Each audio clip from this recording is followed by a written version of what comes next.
한 주간도 평안하셨습니까? 날씨가 점점 선선해지고 있습니다. 이럴 때일수록 건강에 유의하시기를 바라겠습니다.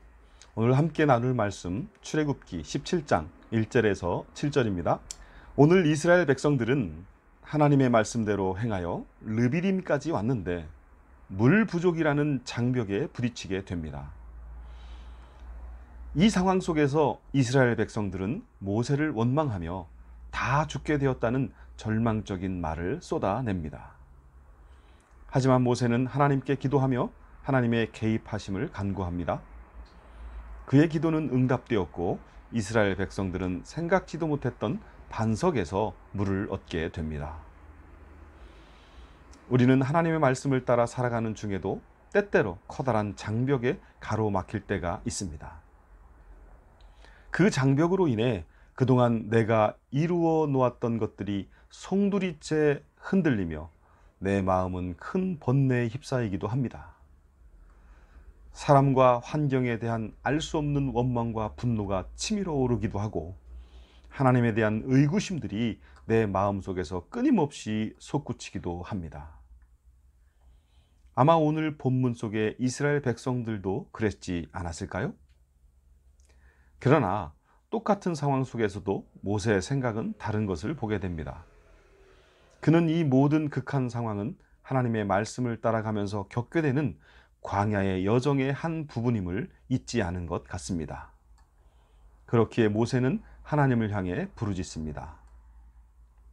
오늘 본문에는 이렇게 원망과 분노에 휩싸인 채 절망하는 이스라엘 백성들과 하나님께 부르짖는 모세의 모습이 그려지고 있습니다만, 오늘은 원망과 절망에 빠진 이스라엘 백성들과 이에 대해 반응하시는 하나님의 모습에 대해 초점을 맞춰 묵상하려고 합니다. 그렇습니다. 우리는 모두 세상을 살아가면서 오늘 이스라엘 백성들처럼 극한 상황, 안 좋은 상황, 어려움 등등으로 표현되는 여러 가지 장벽에 부딪힐 수 있습니다. 하지만 여기서 연약한 인간인 내가 해야 할 일은 나의 죄성을 통해 나오는 본능적인 반응이 아니라 믿음의 반응이어야 합니다. 모세는 하나님께 부르짖음으로써 믿음의 반응을 보여줍니다.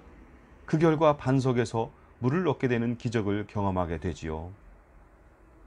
우리는 이 모든 과정 속에서 하나님의 의외성을 발견하게 됩니다. 이스라엘 백성들은 홍해의 기적을 경험한 후 하나님의 명령대로 행하여 모세를 따라 여기까지 왔는데 오는 동안 내내 물을 발견하지 못했던 것입니다. 아마도 이들은 하나님의 말씀을 따라 움직이는 것이니 먹고 마심에 있어 부족함이 없을 것이라고 생각했을 것입니다. 저 같아도 그랬을 것입니다. 하지만 그들의 예상과는 다르게 먹을거리인 만나는 풍족한데 반해 마실 물은 계속해서 발견할 수 없었다는 것이지요. 내일이면 물이 나오겠지, 내일이면 물이 나오겠지 하면서 여행한 지가 벌써 며칠째인지 그들은 점점 목마름에 지쳐가게 됩니다. 그렇게 오다 도착한 곳이 르비딤이란 곳이었는데 거기에도 물은 없었던 것입니다. 결국 이스라엘 백성들은 모세를 향해 분노하며 원망의 말을 쏟아내게 됩니다. 이에 모세는 하나님께 부르짖게 되었고 하나님은 반석 즉 바위에서 물이 나오는 기적을 보여주신 것이지요. 이것이 바로 하나님의 의외성이라는 것입니다. 즉 하나님은 우리가 생각하고 예상한 대로 움직이는 분이 아니라는 것이지요. 일반적으로 우리는 광야를 여행하는 이스라엘 백성들처럼 하나님께서 먹을 것과 마실 것을 모두 예비해 주실 것으로 믿고 살아갑니다. 그래서 부족한 것이 있게 되면 당연히 채워질 것이라고 생각하게 되지요.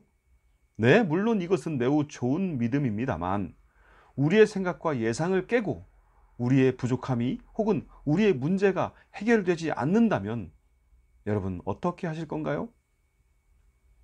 여러 방법을 동원해 봐도 우리가 직면한 어려운 상황이 나아지기는커녕 더욱 악화되어 간다면 여러분은 어떻게 하실 건가요?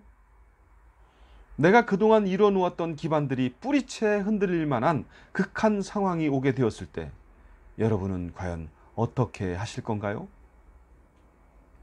오늘 이스라엘 백성들이 바로 그러한 극한 상황에 직면하게 된 것입니다. 아이들은 물을 달라고 울지요. 가축들도 목이 말라 울어대지요. 그야말로 아수라장 같은 현실이 펼쳐지고 있는 것입니다. 이 극한 상황 속에서 이스라엘 백성들이 선택한 것은 모세를 향한 분노와 원망이었습니다. 어떻게 이렇게 척박하고 황량한 광야로 자신들을 이끌어와서 죽게 만드냐는 것입니다. 즉 이스라엘 백성들은 자신들은 이제 끝났다고 생각한 것입니다. 이제 다 죽게 되었다고 생각한 것입니다. 지금 이들에게 하나님은 없습니다. 아니, 하나님이 자신들을 떠났다고 생각한 것입니다. 바로 그때 모세는 하나님께 부르짖었고 하나님은 바위에서 물이 흘러나오게 하십니다. 아무도 예상하지 못한 상황이 펼쳐진 것입니다. 주변 환경이 너무 척박하고 황량하여 모두가 이제 끝이라고 생각한 순간 하나님은 이제 시작하신 것입니다. 모두가 절망에 빠져 있는 순간 하나님의 희망은 시작된 것입니다. 모두가 하나님은 우리와 함께 하지 않는다고 생각하고 있었지만 하나님은 결코 그들을 떠난 적이 없었다는 것을 보여주신 것입니다. 하나님은 바로 이런 분이십니다. 그러므로 우리는 오늘 묵상을 통해 분명히 깨달아야 합니다. 하나님은 우리의 생각과 예상 속에서만 역사하는 분이 아니라는 것입니다. 우리는 신앙생활을 하면서 내가 경험했던 하나님의 역사를 일반화하는 경향이 있습니다. 즉, 내가 경험했던 기적이 다른 사람에게도 동일하게 적용될 것이라고 생각할 때가 많다는 것입니다. 그래서 나의 신앙적 경험이 타인의 신앙을 판단하는 기준이 될 때가 많지요. 그러나 그래서는 안 됩니다. 하나님은 우리 인간의 생각과 경험과 예상과 판단대로 움직이는 분이 아니십니다. 나에게는 이렇게 역사하셨지만 다른 사람에게는 저렇게 역사하실 수도 있는 것이지요. 사람마다 타고난 기질과 성향이 다르다 보니 하나님의 역사를 경험하는 것도 다양할 수밖에 없는 것입니다. 그렇게 그저 우리는 다양하게 역사하시는 하나님의 섭리에 감사하며 찬양하면 되는 것이지요.